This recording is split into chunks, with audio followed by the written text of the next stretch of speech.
Hi again, welcome to Weird Writers. Today is going to be a more informal video than I usually do. It's going to be more me sitting here and talking, one of those types of videos. But that's because I've got a lot of information to go through. This video focuses on failure, or more specifically the fear of. What keeps us from writing, or might keep us from writing. So I've got a lot of, I asked the question on Twitter, what is the biggest obstacle for you when it comes to writing? What stops you, or sometimes stops you, or might stop you? What's that little voice in the back of your head, if you've got one, that fear that nags at you? What is that? And I got so many responses from lovely people. So I'm going to read them off. And the names of all the people, oh, they're just wonderful. You can find them in the description. They were so wonderful to help me out. There's going to be a lot of hemming and hawing because I'm not cutting away. So hopefully you can deal with me. Grab your coffee if you got it. I know I got mine. I always got mine. And let's get started. One of the main things that I found was critique. A lot of people are scared of having their work criticized, and that's understandable. That's understandable. This is your baby. You're putting it out into the world, and you want people to see it, but it's scary. You know, what if they don't like it? In the past, I've given critique too much merit. Critique is important. Critiquing is important. You want people to give you a fair and honest judgment so that you can fix anything that needs fixing. But at the same time, not everyone's going to like what you do. You have to take it with a grain of salt, basically. You have to use your own best judgment. And it's tricky to know when and where to do that. And that comes with experience, I think, more than anything. Being told by a teacher that I'd never be good at anything because of learning disabilities. Solution: she came up with something, finally setting it aside and giving her the proverbial finger by writing and publishing my first novel. Being told that you can't do anything, let alone writing. I just can't imagine that. But that is definitely the sort of thing. Don't listen to that. Don't listen to that, because you can do it. You can. You can. You might have to fight and push and shove and scrape and whatever else, but if you really want it, then you can do this. Self-doubt has gotten in the way of my writing success. I have been told that I'll never make it as a writer and that I'm amateurish. Constructive feedback is one thing. Being cruel is something else. It's keeping the negative voices out of my head that gets tough. When people critique us like that, and that's not even really a critique, is it? It's not a fair and balanced critique is, well, I like this, but I didn't like that.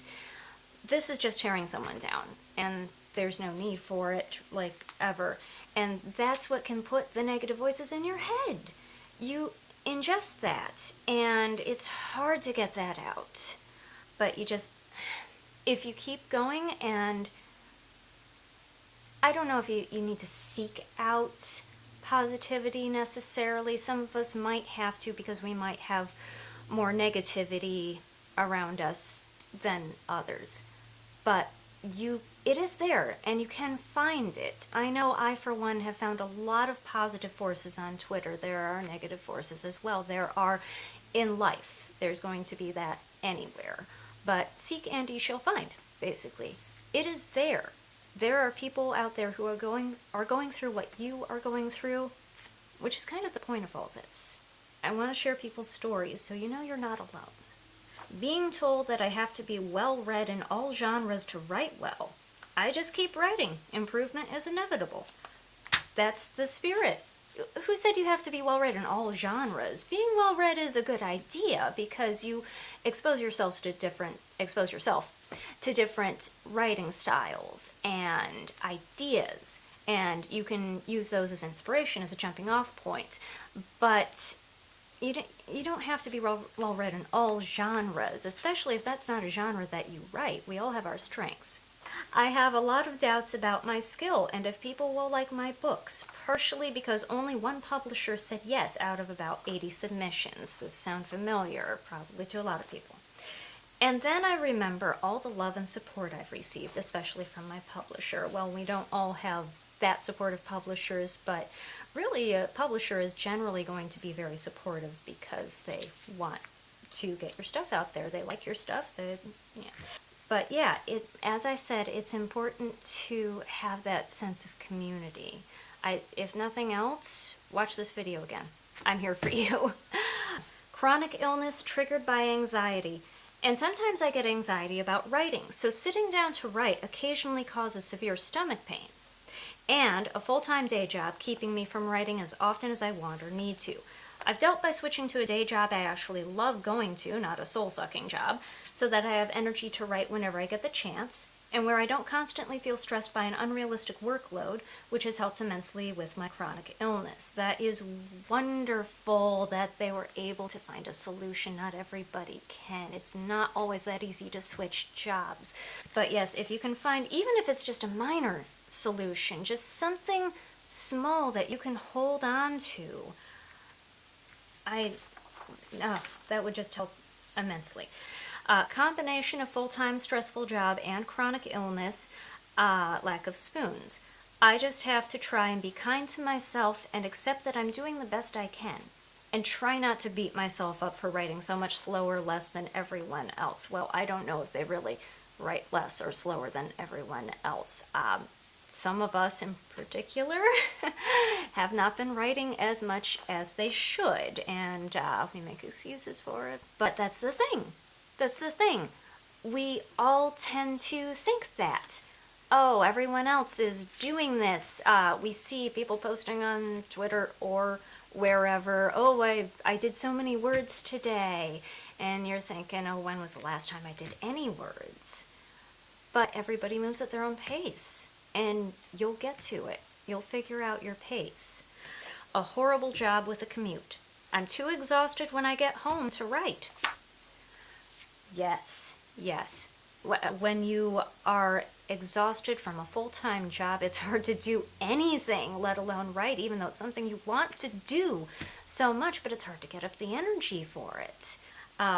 Two things. Lack of time. Most of my writing time is limited to my commute. And two, I still don't know how to write at home without making my husband feel somewhat abandoned and ignored. Family as well. You want to make time for them. They're your family. You love them.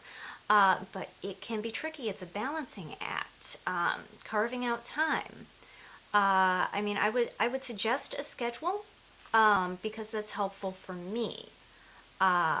Again, something I'm not necessarily applying like I should be, but I have plans. I have plans to make a schedule, and for example, for filming, I have a schedule, and that's helping a ton.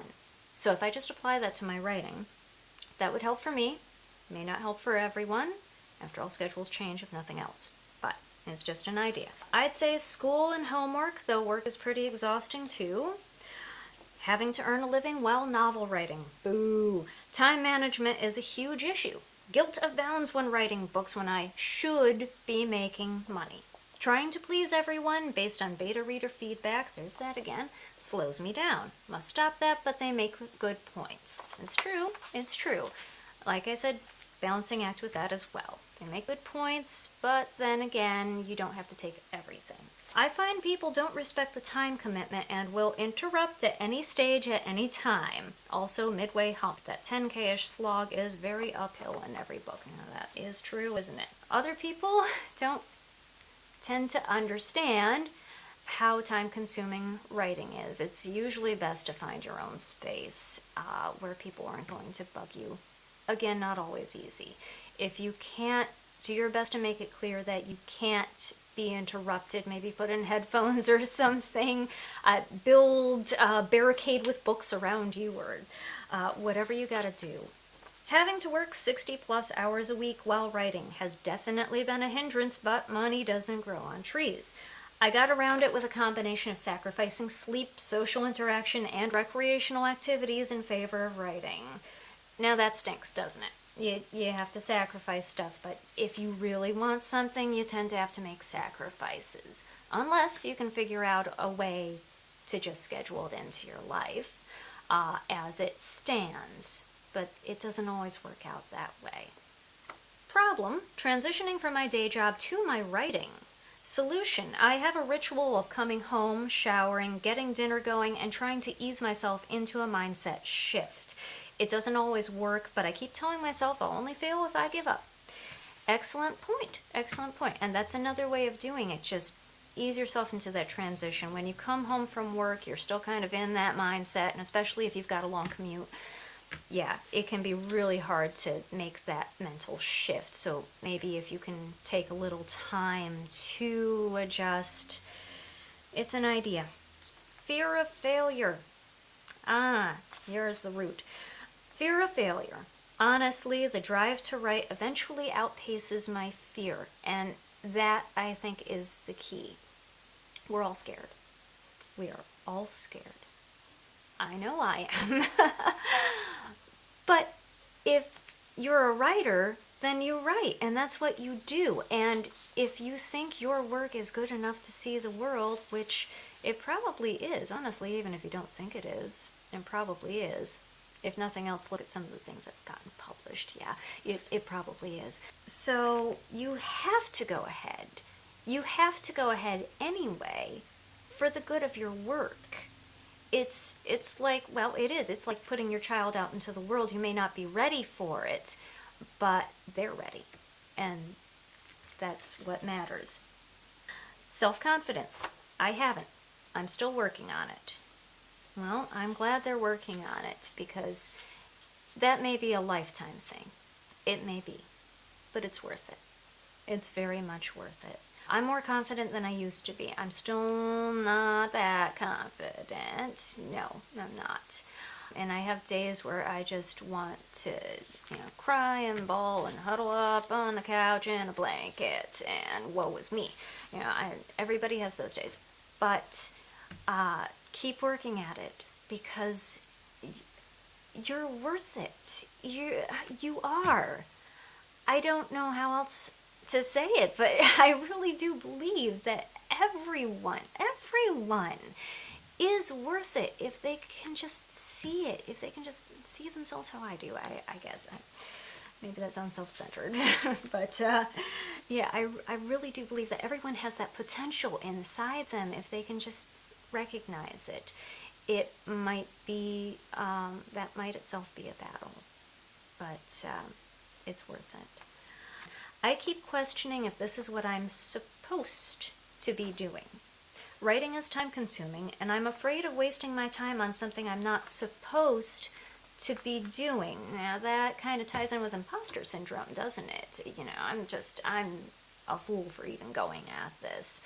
So it's partly that, and it's partly, am I sure this is it? Well, you're probably never going to be sure. I myself have tried a lot of things over the years, especially over the last few years. I've had all these ideas. I started a craft store, and I can't even remember everything off the top of my head, but I tried different things just to see if they were what I was supposed to be doing. And in a lot of them, the answer was no. But that was fine. That was fine, because at least I tried, and if I didn't try, I wouldn't have known. When it comes to writing, I keep trying, and I keep trying, and I keep trying. And the drive is still there. And if the drive is still there and you keep wanting to do it, then I think that's a pretty clear answer. Keep trying at it. If you keep having that feeling, that pretty much the feeling that you can't not. If you can't not write, then that's what you should be doing. For me, it's just a general lack of self-motivation. Very tricky stuff. Motivation is, because it's so much easier to do anything else except what you're doing. I know I myself spend a lot of time on social media when I could be writing, and this is what I said about myself personally. I need to schedule my time better. We all have other things that we get ourselves to do. just to avoid the thing we should be doing, no matter how much we love it. And that's one of the silly things, isn't it? We love writing so, but we don't do it as much as we could. So I think that's perhaps one of the biggest things, and that's what makes us feel like a failure, is that we could have done this, but we didn't. And I think, if nothing else, if we can write, write a little something, maybe not every day. They say to write something every day. I don't think that applies to everybody, because people are different. People are different, and you're going to have your own schedule. But whenever you can, just even if you've got a minute, just jot something down on, on your phone, or on the back of a gum wrapper, or on your hand, or, just write something. Do it little bit by little bit. And, again, just my idea, you do what works for you, but I think that could help to kind of get you going, because if you start small, then it's easier to build. Twitter gets in the way of my personal writing success every day. If only I could get paid for my tweets. Oh, you and me both. It does help if you put the phone down, or walk away from the computer, or whatever you got to do. Not always so easy. Again, personal experience, one thing I can say is it helps to have certain times when you check it, because I check mine throughout the day, and that's a bad habit. But I turn my phone off at 8. I do not check it after 8 o'clock at night. So just something like that. Have at least a bit of set time when you don't check anything. Again, you can start small and keep going. This is an interesting thing. What has been getting in the way of my writing success has been in marketing. Too many companies want money up front but offer no guarantees. Now, I know nothing about marketing, so I can't speak to that, but I can say that it seems like what's difficult for a lot of authors is doing anything besides writing. We're writers. We know writing. We know it so well. But then you have to edit, and some of us are natural editors, some of us are not. Then you have to format, then you have to, especially in independent publishing. If you're doing traditional, you research publishers, write up a query.